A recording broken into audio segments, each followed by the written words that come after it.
Welcome to the Walton Pi. The following is a final exam review for a Proof Fundamentals course where we go through a practice test together and go through a couple proofs at the end. The majority of this is true-false and multiple choice, although there are a couple of proofs at the end. Please stick around and enjoy the video, and good luck with your test if you are studying for a final exam. Let's get started. We're going to go through some true-false questions, some multiple choice questions. We're going to hopefully finish off with some proofs, and if anyone shows up, we will then go through some questions that they might have. So to start off with our true-false questions, let's start off with number one, because that is the best place to start. So we're saying that for A, B, and C being sets, is it true that A minus the set B union C, is this equal to A minus B union A minus C?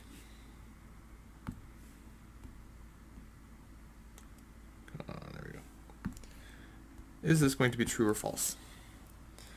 Well, the way that I would try and do this is I would not try and do this with set logic, but draw a picture. So we have A, B, and C. A, B, C. And then fill in the different pieces. So we have B union C. That is going to be everything in this. So that means that A minus B union C is only going to be that part of A that is in neither one of them. So that is the only part that's going to be filled. The rest of them is going to be not included. So this is the set that we're looking for. Let's check on this side to see if that's also going to be the same thing. So we have A, B, and C. So we have A minus B.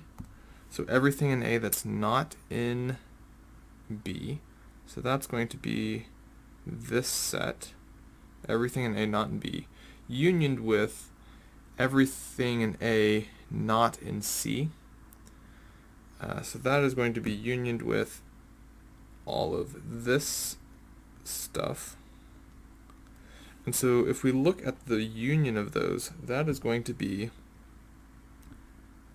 this set, which is not the same as the other one.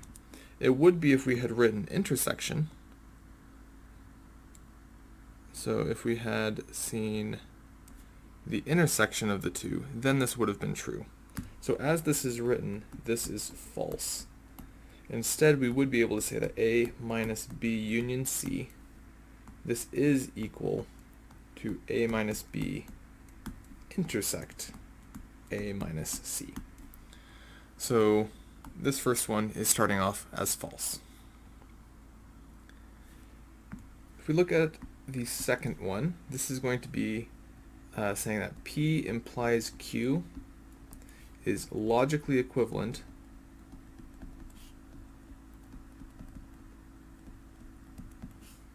to not P or Q. So this is just a definition of what an implication means, and this is going to actually be true. So this is true. If you're trying to figure that out, you could look at a truth table. So we could have P, Q, we have P implies Q, we have not P, and we have not P or Q. So we could look at a truth table of this. So our options are true, true, false, false, true, false, true, false. So P implies Q be true, false, true, true. Not P, this is false, false, true, true. And then if we were to look at not P or Q, so we have true or false, that's true. False or false is false. True or true is true, and then false or true is true. Since these two columns are the same, that tells us that the truth tables for P implies Q and not P or Q are the same. So P implies Q is logically equivalent to not P or Q. The third one is if we are given x and y are both real numbers, then the absolute value of plus y is greater than or equal to the absolute value of x plus the absolute value of y.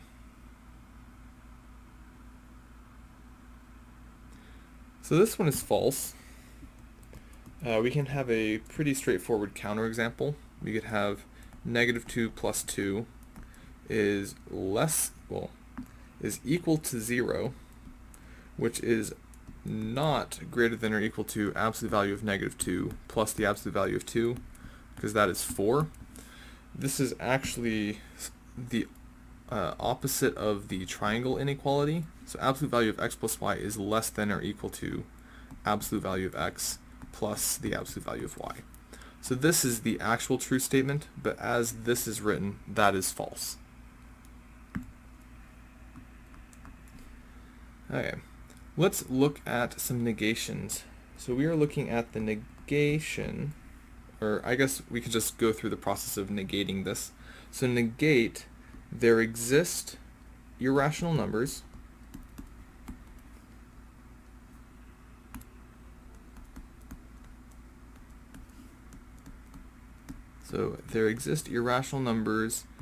a and b such that a to the b is irrational. So let's negate this. The way that we would negate this is we could put a not in front of it, so we could say, like, there are not irrational numbers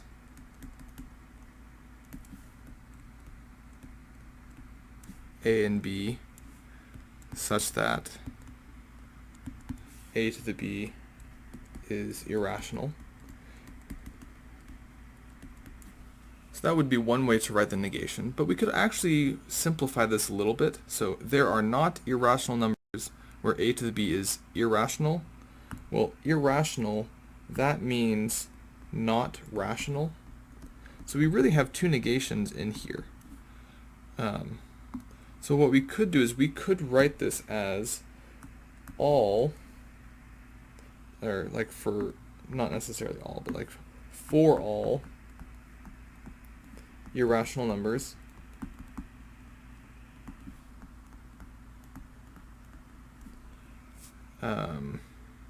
a comma b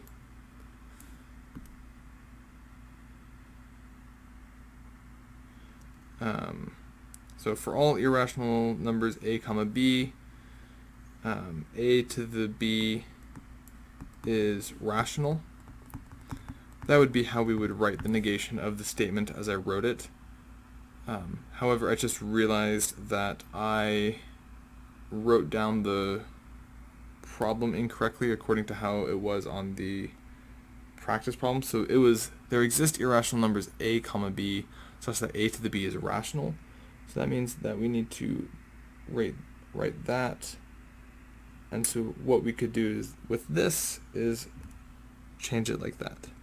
So this is what that end would be. So the negation of there exist irrational numbers a and b such that a to the b is rational.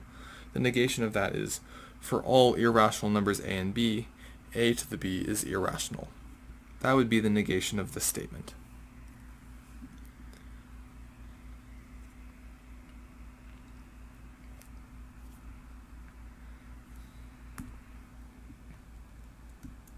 Let's see.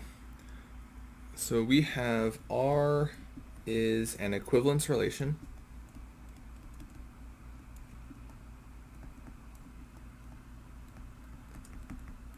On a set A which is non-empty. Let's see, we have classes of A are written bracket A for A in the set A. So we write equivalence classes of A with the brackets. And then we are saying that for A and B in our set A, we have A relates to B if and only if the class of A is equal to the class of B. Is this going to be true or false?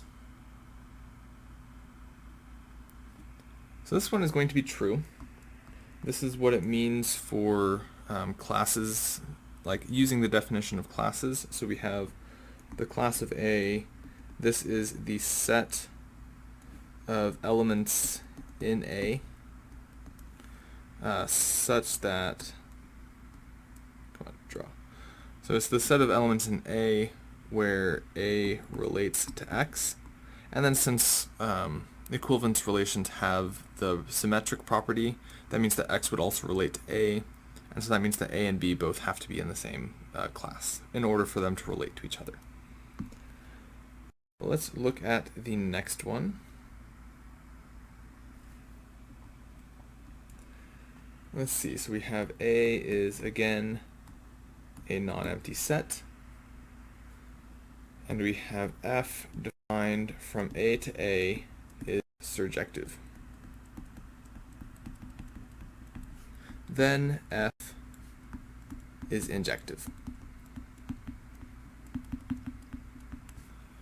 So this is going to be true or false.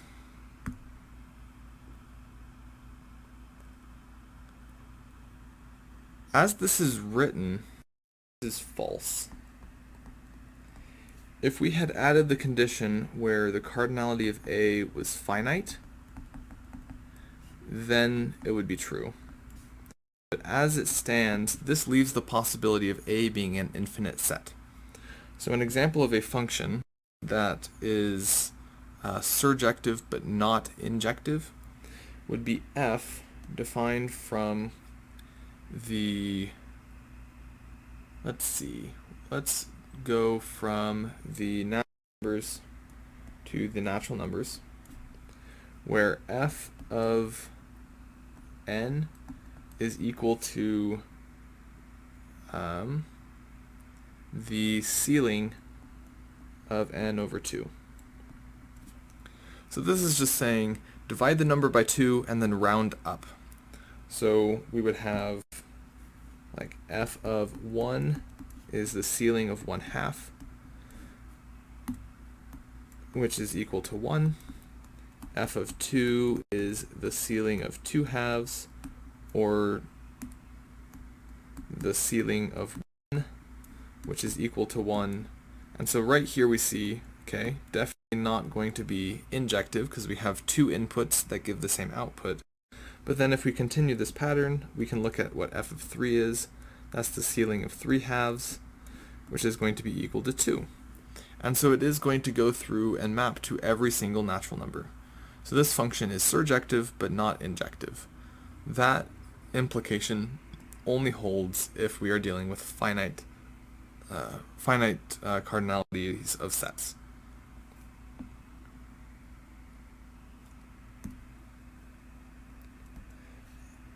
Okay, let's see. All non-empty subsets of the natural numbers has a least element.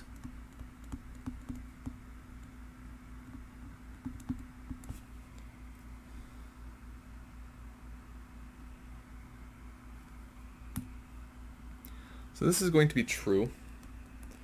This is what's known as the well-ordering principle.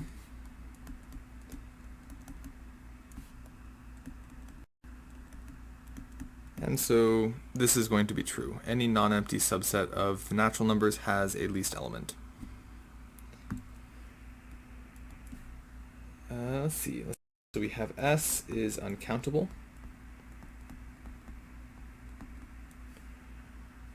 And we have T is a subset of S is uncountable.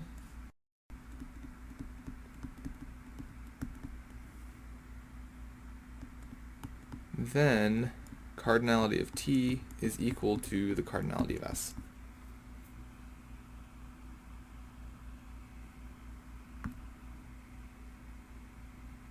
This one is going to be false.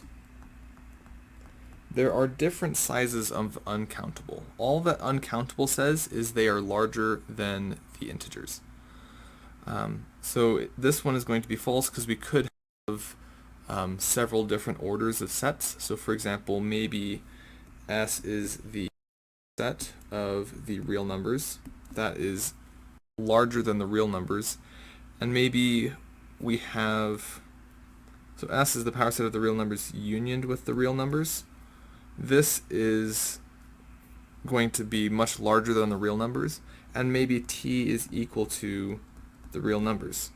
This is going to be an example of T being a subset of S, and both of them are uncountable, but the cardinality of T being much smaller than the cardinality of S. So this is going to be false. If we had said cardinality of T is less than or equal to cardinality of S, then this would have been true. But as it is written, it is false.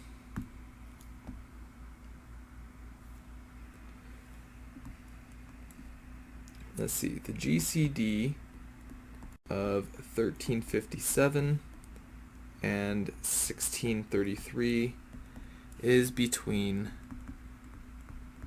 50 and 100. Now this is tricky because they're making you find the GCD without asking you to find the GCD. But let's just go through and do it. So to find the GCD of two numbers, we're going to go through and use the Euclidean algorithm. So we have 1633 is equal to 1 times 1357 plus, let's see, 1633, 1357,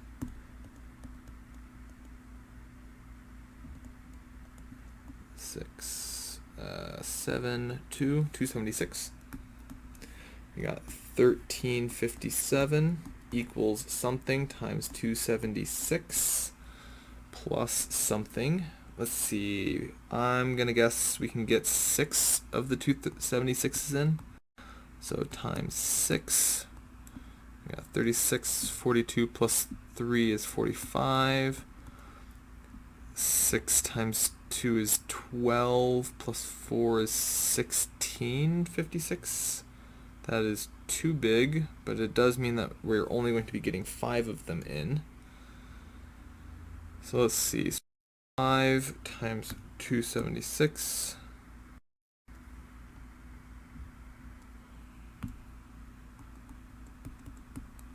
We got 30, 3 times 5 is 35, plus 3 is 38, 1380. Oh, that is also too big.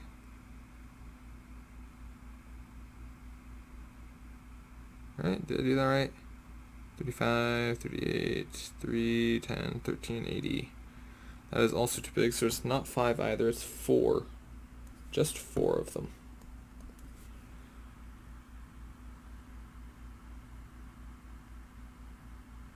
Okay, so we need to do this again, multiplying only by 4.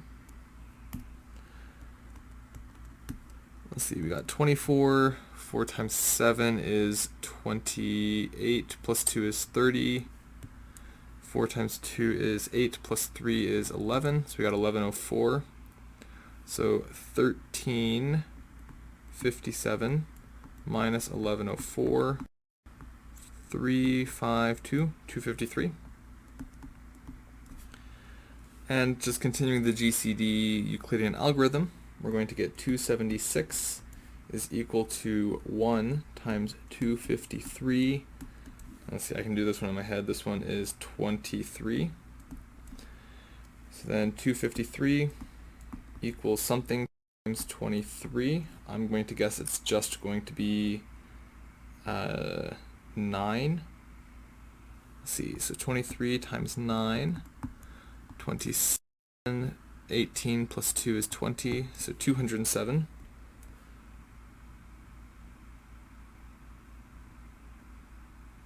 No. Oh, we can get a lot more than 29 of them in. We can get a full 10. So we got 253 equals 10 times 23. That's 230. Oh, we can get 11 of them in. It's 11 times 23 plus 0. So now that we've gotten this 0, that means that the last remainder we had before it was the GCD. So that means we know that the GCD of 1357 and 1633 is equal to 23. So we know that this statement is going to be false. And then let's go to the last of the true-false ones. So we have A, B, and C are all integers, and we have A is not 0. If A divides BC and A does not divide B, then divides C. Is this going to be true or false? Well, this is close to one of the theorems that we have in the book. So it says that if A is prime and this part, then A divides C. But in our problem, we weren't giving anything about A being prime. So let's see if we can come up with a counterexample where A is not prime and see if that ends up working. So if we set A equal to 6, and let's say that B is 2 and C is 3, we have 6 divides 2 times 3, 6 does not divide 2, and 6 does not divide 3. So that is why this one is going to be false. Okay, welcome. Do you have any questions that you would like to go over? No. Okay. I'm just watching. Okay, then I'll just keep going through these questions, and feel free to stop me if you have questions on any of them. Thanks. Alright, so those were the... also, I will be putting this on YouTube probably tonight or early tomorrow morning, so you can see a recording of this at that channel. Let's see, so this multiple choice one, let's see, so we need to figure out which are correct. So we have an equivalence relation.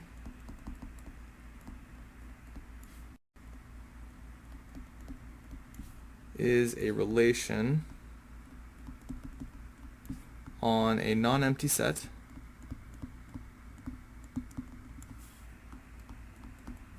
which is reflexive, symmetric, and transitive.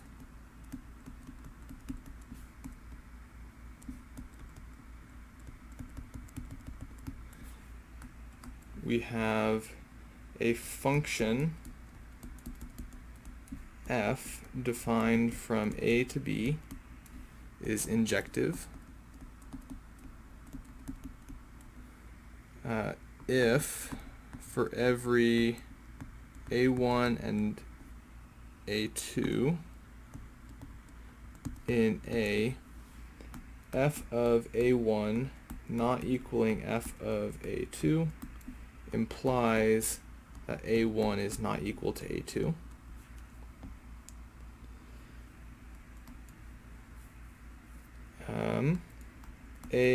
The cardinality of A is equal to the cardinality of B if there exists a bijection F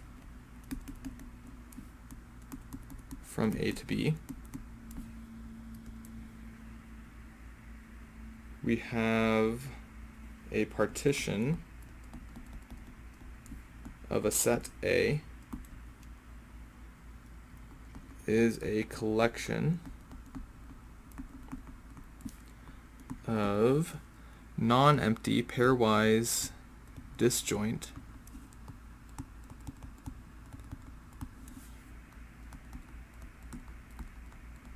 subsets of A whose union is A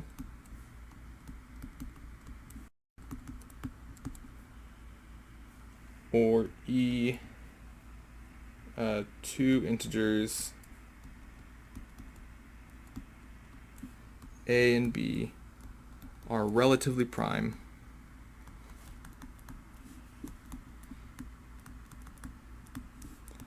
if the GCD of A and B is 1.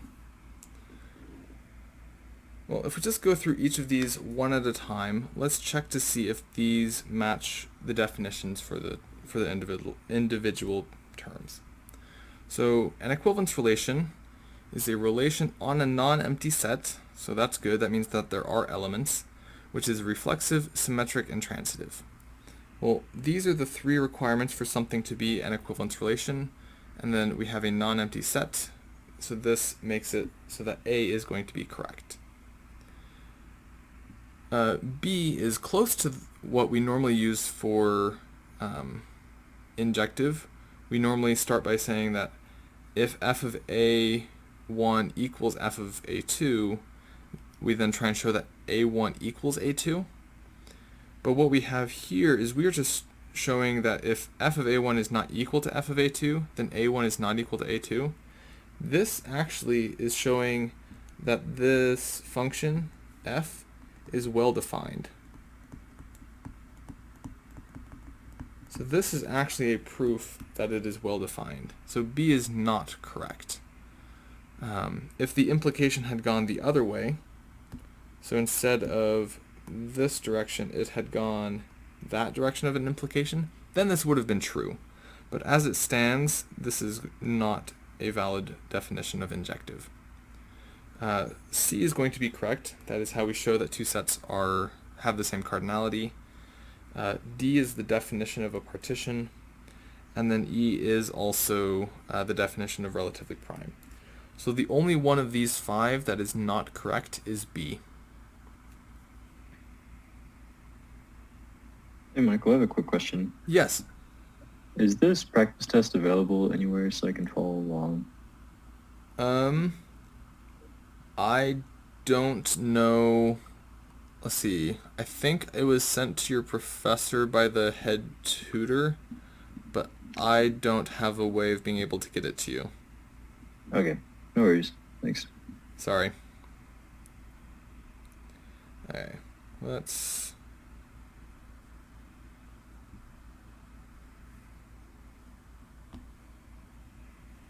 Alright.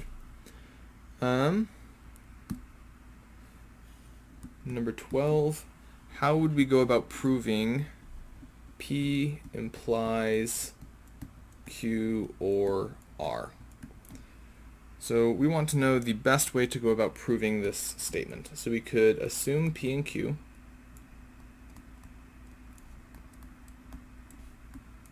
and then prove R is true. We could assume P and not Q, and then prove R is true. We could assume P and Q,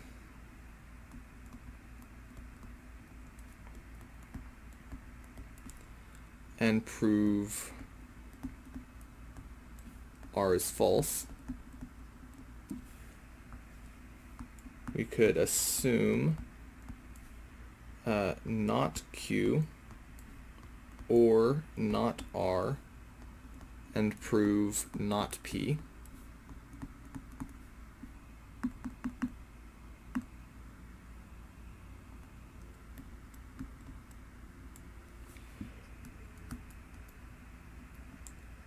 Or assume Q and R and prove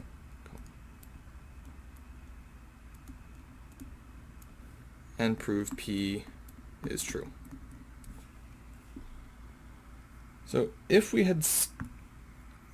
looked at each of these individually, so P and Q proving R, that would be proving P and Q implies R, which is not what we're wanting. B is saying P and not Q implies R. That's not going to be true. Let's see, we have P and Q implies not R. That doesn't match. We have not Q or not R implies not P. Also, that one doesn't match up perfectly. And then Q and R implies P. That one doesn't match either. So maybe one of these is logically equivalent to what we're trying to prove. So let's see, not Q or not R implies not P. This one is close to the contrapositive, so let's write down what the contrapositive of this one would be. That would be not Q or R implies not P. So this is the same thing as saying not Q and not R implies not P. And if we were to look at another logical equivalence of this, implications are the same thing as having a not first, so not premise or the conclusion. So that means this is the same thing as saying not of not Q and not R or not P. So this is the same thing as saying Q or R or not P. So we need to find something that is the same statement as that. So looking at these 5 choices, this first one, we could write this using the not P or Q being the same thing as P implies Q. So we have, this is not P or Q, or P and Q, or R. So this is the same thing as not P or not Q or R. That is not the same thing. So this one is not a valid way to write the same thing.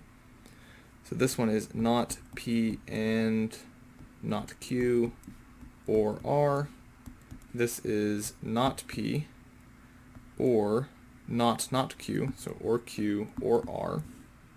This one is the same. We have Q, R, not P all included in ORs, so that one would be a valid way to go about proving it. This one would be not P and Q or not R, so this is not P or not Q or not R. Not going to be the same thing. This one is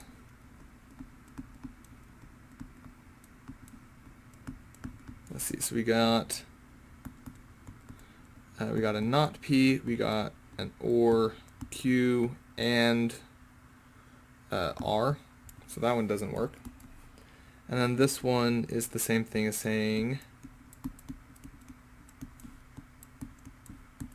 so P or not Q or not R, so that one is also not the same thing.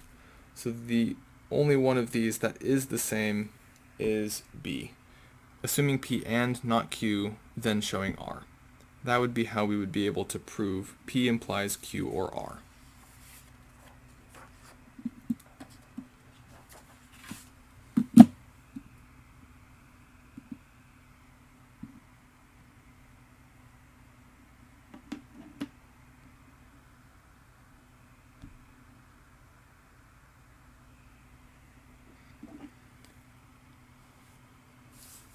Let's see, next one.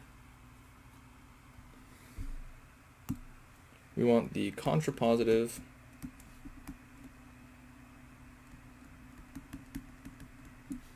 of if every x in S is prime,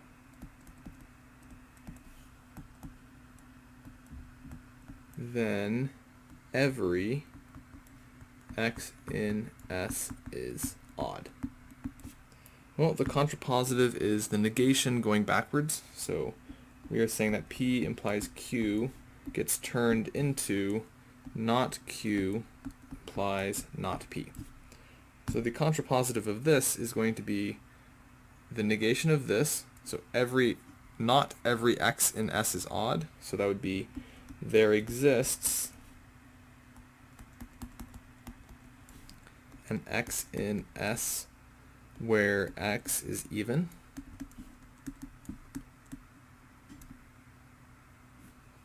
Well, I guess not quite. We would say like if there exists x in S where x is even, then the negation of this first one, okay, every x in S is prime, so then the negation of that would be then there is some element in S which is not prime. That would be our contrapositive. So if there exists an even element of S, then there is an element of S which is not prime.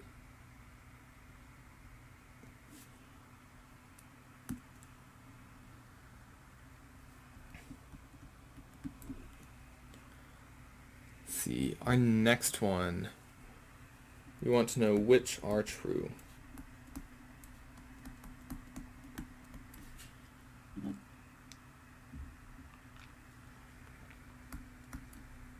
Let's see.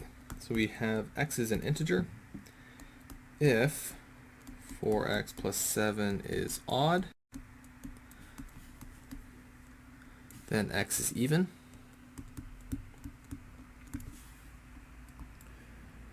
There exists a real number such that y squared is less than y cubed. If x in z is odd,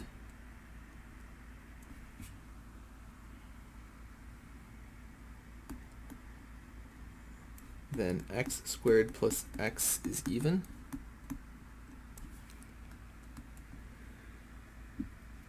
Let's see. All odd integers are a set of 4 odd integers. Let's see. X, y, and z are all integers. If z is equal to x minus y and z is even, then x and y are both odd. And then f is for all sets a and b, a union b minus b is equal to a. Let's see, so let's just go through each of these one at a time to see which of the following are true. So 4x plus 7 is odd. Well, 4 times anything is always going to be even, plus 7 is always going to be odd. So x might be even, but x might be odd. So this one is false. There exists a y in the real numbers such that y squared is less than y cubed. This is going to actually be false. There are integers where y squared is less than y, and there are real numbers where y is less than y cubed, but y is never between y squared and y cubed. If we were to look at the graph, there's a graph of y, here's a graph of y squared, and then here is a graph of y cubed. They all intersect at the same points. So we got y squared, y cubed in that order, or the other way around. So we could have y cubed between y squared and y. So in our first spot we got y, then y cubed, then y squared, but that's not what we're looking for. The second one we get y cubed, then y squared, then y, also not what we're looking for. And in the last spot we get y, then y squared, then y cubed, also not what we're looking for. Since those are the only places they intersect, this one is also false. If x is odd, then x squared plus x is even. That one's going to be true. All odd integers are the sum of 4 odd integers. Well, if we add 4 odd integers, that's adding a remainder of 1 4 times. So that's a remainder of 4, which is 0 when we're dealing mod 2. So that one is false. 4 odd integers added together is always going to be even. If x, y, and z are integers and z is x minus y and z is even, then x and y are both odd. That is a possibility, but x and y might also be even. All we know is if z is equal to x minus y and z is even, then x and y have the same parity, meaning they're either both even or both odd. So this one is false.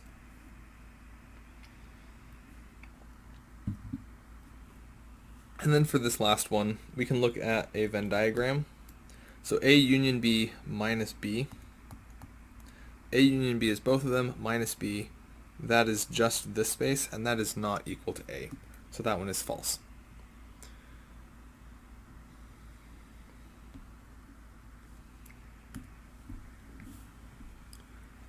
Let's see, number 15.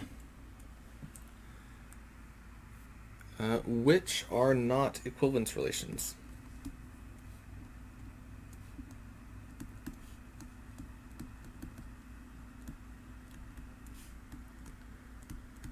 Let's see, so equivalence relations on the integers. We have A, x relates to y if 7 divides x minus y.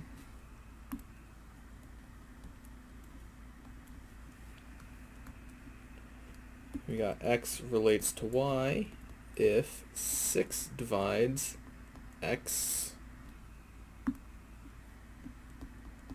squared minus y squared. We got x relates to y if x plus y is greater than or equal to 0. We got x relates to y if x plus y equals 2x. And we got x relates to y if x squared minus 2xy plus y squared is greater than or equal to 0. So let's go through each of these one at a time and see if they are equivalence relations or not. So this first one, x relates to y if 7 divides x minus y. This one is an equivalence relation. This is how we define z mod 7, or the integers modulo 7. So this one is going to be an equivalence relation. If you're confused on this, we would just need to check reflexive, symmetric, and transitive, and the first one is going to hold true for all of them. Let's see, the next one, x relates to y if 6 divides x squared minus y squared. So that one is going to be all of them. This one is also going to be an equivalence relation. It's a little bit trickier to show, but it is also going to be reflexive, symmetric, and transitive. X relates to y if x plus y is greater than or equal to 0. This one is not. This one is not an equivalence relation. Because, for example, we need -1 to relate to -1 because it needs to be reflexive. But -1 plus -1 equals -2, which is not greater than or equal to 0. So this one is not reflexive, therefore it is not an equivalence relation. So currently, this is the only one that is not an equivalence relation. X relates to y if x plus y is equal to 2x. Well, that means that y is equal to x, and this is equality, which is an equivalence relation. And then x relates to y if x squared minus 2xy plus y squared is greater than or equal to 0. We could rewrite that as x minus y squared is greater than or equal to 0? Well, x minus y squared is always greater than or equal to 0. So this is the relation that relates everything to everything, and that is also a valid equivalence relation. So the only one that is not an equivalence relation on the integers is C. X relates to y if x plus y is greater than or equal to 0.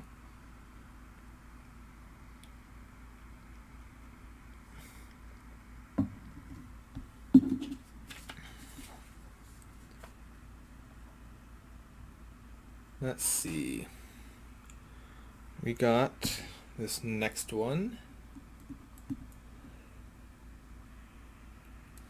We want to negate the statement, the limit as x approaches a of f of x is equal to L. And we are going to be doing this using epsilon and deltas. So let's first rewrite what does the limit as x approaches a of f of x equal L mean. Well, that says that if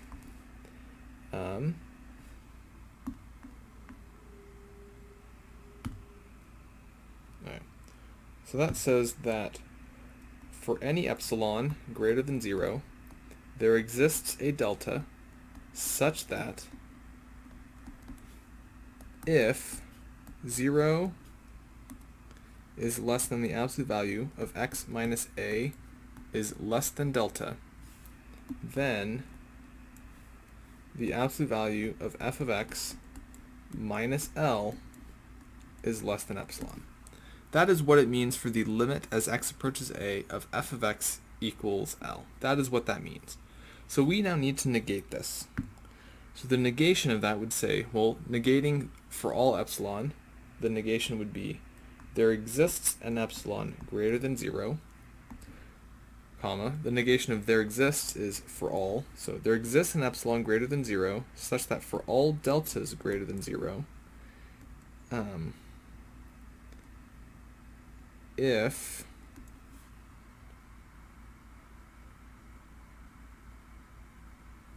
let's see, so it's such that for all x satisfying, okay, so for all epsilon greater than 0, there exists a delta greater than 0, such that for all x satisfying 0 less than the absolute value of x minus a less than delta, then the absolute value of f of x minus L is greater than or is less than epsilon. So the negation is going to be for all epsilon greater than 0, or there exists an epsilon greater than 0 such that for all delta greater than 0, there is, so there exists, whoops, wrong color, there exists an x satisfying 0 less than the absolute value of x minus a is less than delta, where the absolute value of f of x minus L is greater than or equal to L. That is the negation.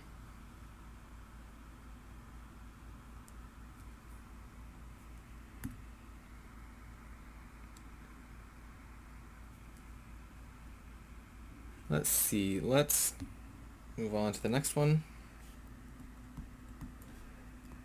We got which are correct.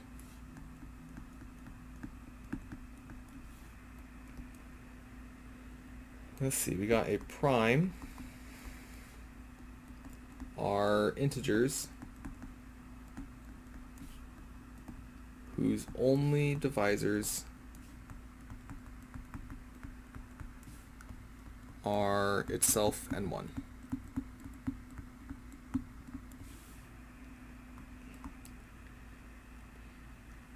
Let's see, we got f from a to b is injective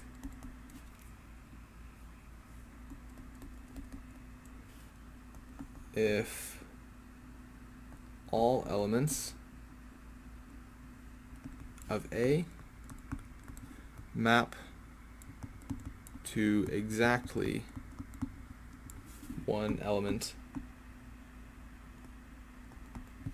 of B. Let's see, we got a relation R on A not equal to the empty set is transitive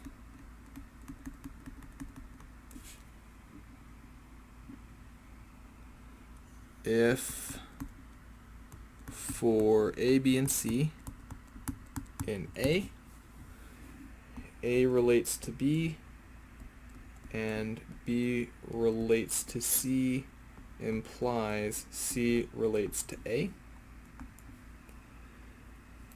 We have A is countably infinite if A is a subset of the natural numbers, E, a sequence A sub n diverges to infinity,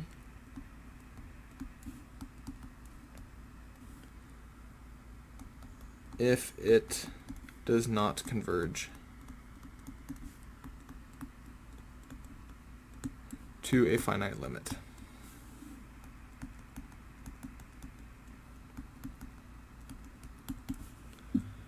Alright, let's go through each of these one at a time. So primes are integers whose only divisors are itself and 1. Well, by this definition, the number 1 should be a prime number. It is an integer, and only divisors are itself and 1. But we have defined 1 to not be prime, so we need to have it be an integer greater than 1, whose only divisors are itself and 1. So A is false. F from A to B is injective if all elements of A map to exactly one element of B. That's the definition of a function. So F is a function if that is true. So B is not correct. A relation R on A not being the empty set is transitive if for A, B, and C in A relates to B and B relates to C implies C relates to A. This one is false. That would be if A relates to C. This one is saying transitive and symmetric.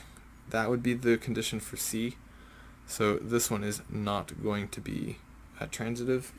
So that's not matching the definition of transitive. A is countably infinite if A is a subset of the natural numbers. That is also false. It is if there exists a bijection F from the natural numbers to A. So that one is false. A sub n diverges to infinity if it doesn't converge to a finite limit.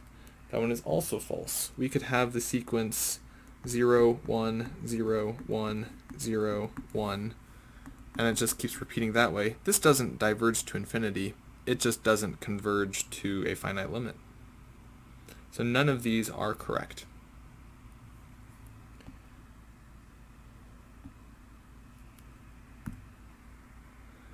Alright, number 19.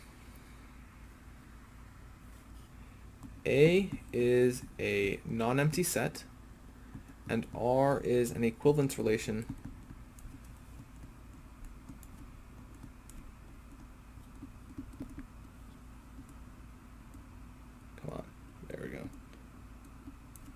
on A. E is the set of equivalence classes of R on A with the classes denoted like that. Define F from A to E by F of A equals the class of A. Which is the most correct? F is not well defined.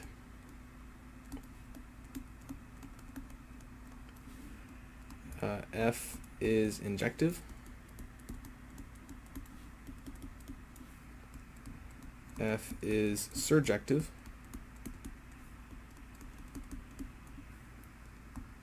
F is bijective.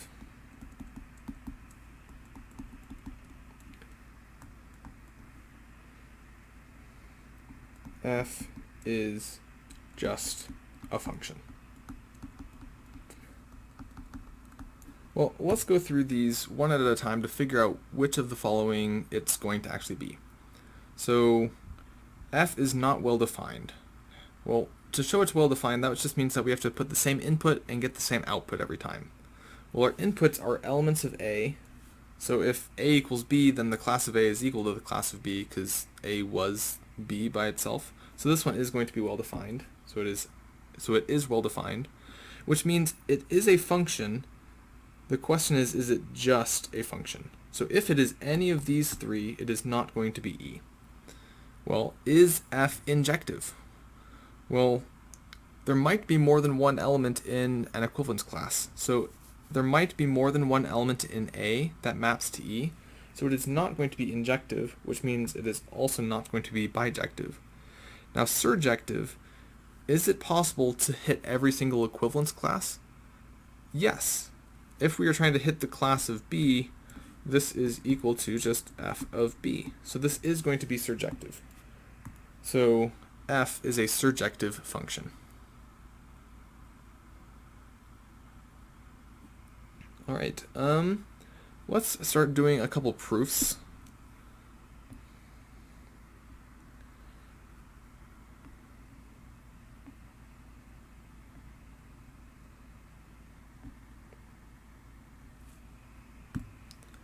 All right, so let's do an epsilon delta proof.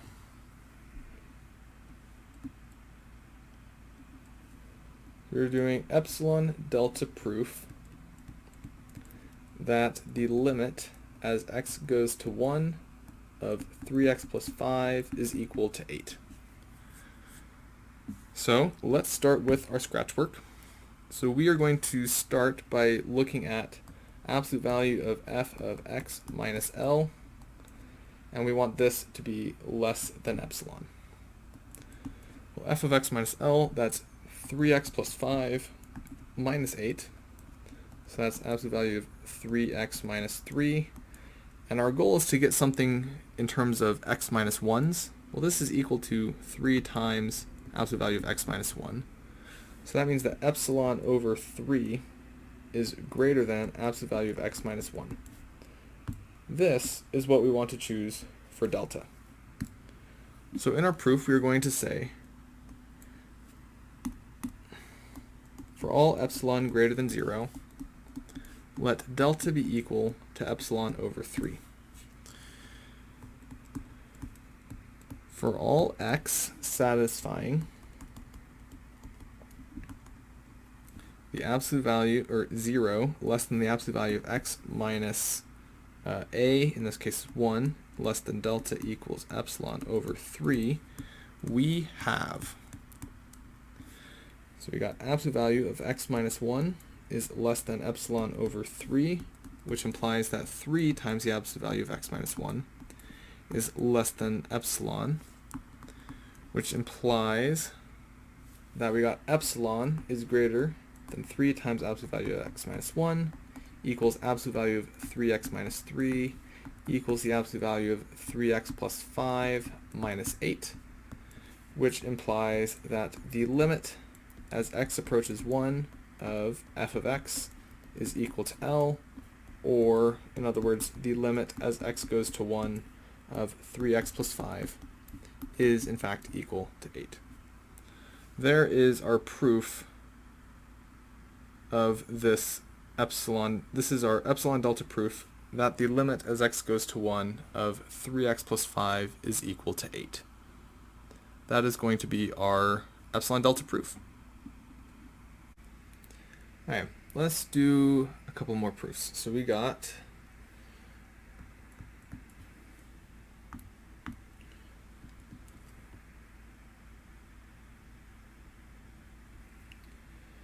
alright. Whoa.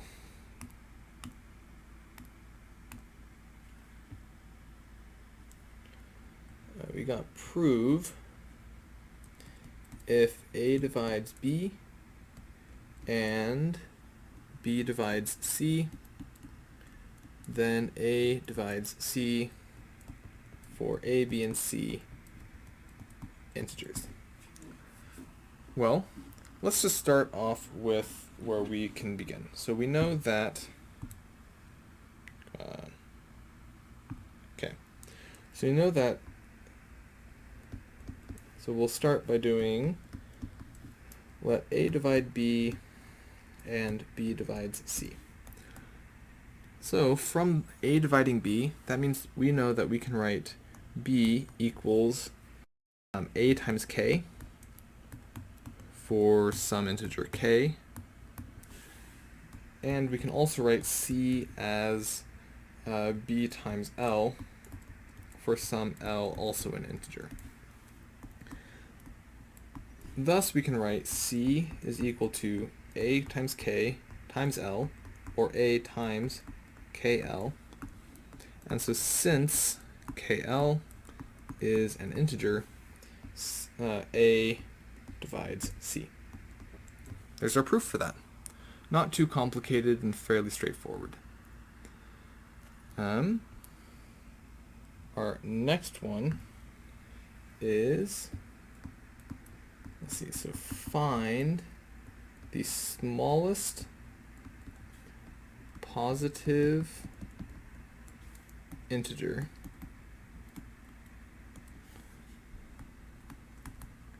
which cannot be created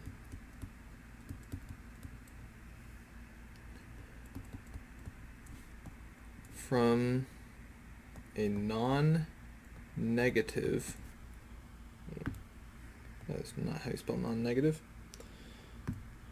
from a non-negative number of stamps worth 4 or 7. And then we are going to prove all larger numbers can.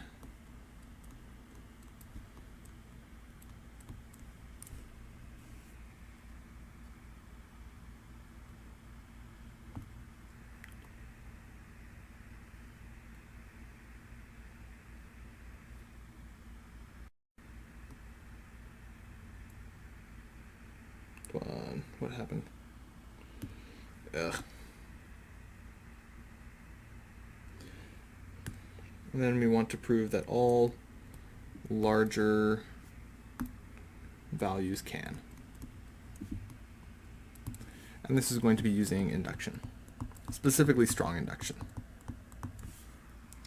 Well, let's just go through and write down a few numbers and figure out how many of them can and cannot be written that way. So we can't do 1, we can't do 2, we can't do 3, but we can do 4. We then can't do 5 or 6, but we can do 7 and 8. Can't do 9, can't do 10. We can do 11 though, because that's 4 plus 11. We can also do 12, but we can't do 13. We can do 14.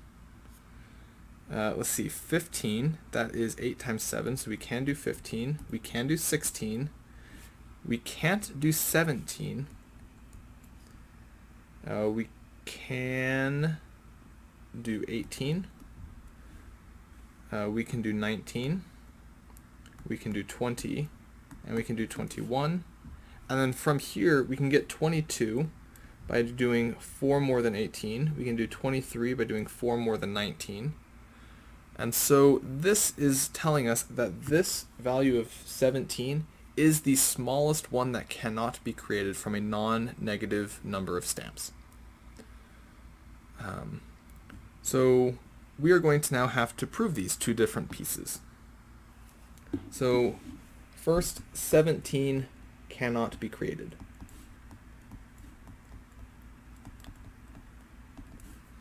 Alright. So 17 can't be created. We know that 17 is odd. So there must exist an odd number of stamps worth 7.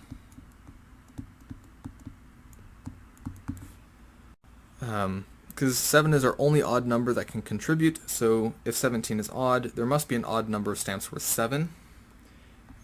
If there exists one stamp worth 7, then we must be able to get 10 equal to 4k. So that tells us that we need 2.5 stamps worth 5, or worth 4, which is not possible. So that means if there exists 3 stamps, then 3 stamps worth 7 is 21, which means that we have negative 4 equals 4k, implies that k is negative 1, but k had to be positive. So this is why it's not possible to create it. Word that a little bit better, but that would be the logic that you would need to include in the proof. So we need to prove that for all numbers greater than 17, n can be written as 4 times k plus 7 times l, for k and l both being integers, and k and l both greater than or equal to 0. So 18 equals 2 times 7 plus 1 times 4. 19 equals 1 times 7 plus 3 times 4. 20 equals 0 times 7 plus 5 times 4. 21 equals 3 times 7 plus 0 times 4. These are our base cases. Now we are going to do our strong induction. So our inductive hypothesis is going to be a strong inductive hypothesis, and we are going to assume that all value that assume that for all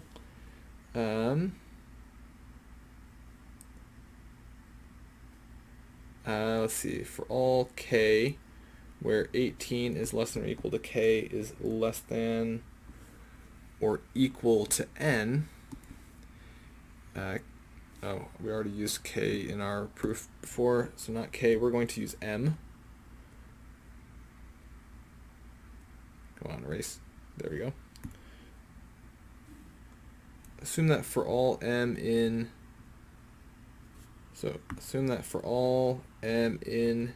the integers such that 18 is less than or equal to m is less than or equal to n, there exist k1 and l1 in the integers with k1 and l1 both greater than or equal to 0, such that m equals k1, or not k1, let's call these k sub m's and l sub m's, so that those are corresponding to the value of m. So such that m equals km times 4 plus lm times 7. Well, the next case that we have to deal with is looking at n plus 1. n plus 1 is equal to 4 plus n minus 3. Well, that's equal to 4 plus 4k sub n minus 3 plus 7l sub n minus 3 equals 4 times k sub n minus 3 plus 1 plus 7l sub n minus 3. And since these two are both integers, so since k sub n minus 3 plus 1 and l sub n minus 3 are both greater than or equal to 0 and integers, we have finished our proof. We can say that n plus 1 can also be expressed. So the reason that we needed to use strong induction was because we needed to go back more than just one term. And so for that reason, this is going to be a strong inductive proof.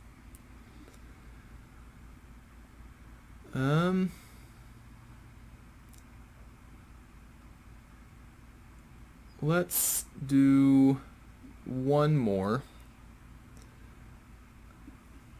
And if you have other questions, feel free to check out some of my other videos on the Walton Pi. There's plenty of other videos and examples of several problems that you might see on your final. Let's finish off by proving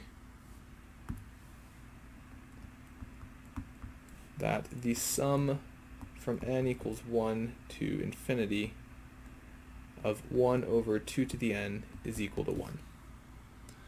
So there's actually a couple clever ways you can go about this one. So my favorite way to approach this one is to say that the sum from n equals 1 to infinity of 1 over 2 to the n, well, this is equal to 1 over 2 plus the sum from n equals 2 to infinity of 1 over 2 to the n. So if we were to then multiply all of this by 2, and this is why I love this one, multiply everything by 2, this becomes 1 plus, we got 2 times the sum from n equals 2 to infinity, 1 over 2 to the n, equals 1 plus the sum from n equals 2 to infinity, 1 over 2 to the n minus 1. If we do a change of index here, this is equal to 1 plus the sum from n equals 1 to infinity of 1 over 2 to the n. So we find that that means that 2 times the sum from n equals 1 to infinity of 1 over 2 to the n is equal to 1 plus the sum from n equals 1 to infinity of 1 over 2 to the n. Subtract the sum from both sides, and you get the sum from n equals 1 to infinity of 1 over 2 to the n is equal to 1. I just love that one because it just it's a beautiful proof to be able to go about it. So that's one way you could do it. The way I think they would want you to do this one on the test, though, would be to be doing a sort of epsilon or an epsilon n argument. So the way that we would do that one, which is not as beautiful in my opinion, but it's probably a bit more rigorous and more generalizable at least. So if we're trying to show that the sum from n equals 1 to infinity of 1 over 2 to the n is equal to 1, we need to figure out what our expression for our partial sums are. So we would need to show that for any epsilon greater than 0, there exists a big N in the natural numbers such that for, let's see, n, so for m greater than or equal to big N, the absolute value of the sum from n equals 1 to m of 1 over 2 to the n minus 1 is less than epsilon. This is what we would need to show. So we're looking at partial sums, and we are showing that the partial sums converge to epsilon. So if we are to go through and write down the way we would go about this, we would need to figure out what that value of n would be. So in our scratch work, we would start off with the fact that we know that the sum from n equals 1 to m of 1 over 2 to the n, this is equal to,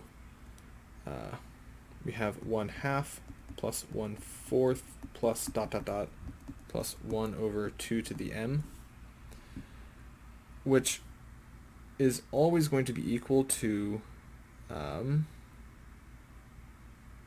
2 to the m minus 1 over 2 to the m. You can actually prove that one via induction. I'm not going to go about it, but that is what it is equal to.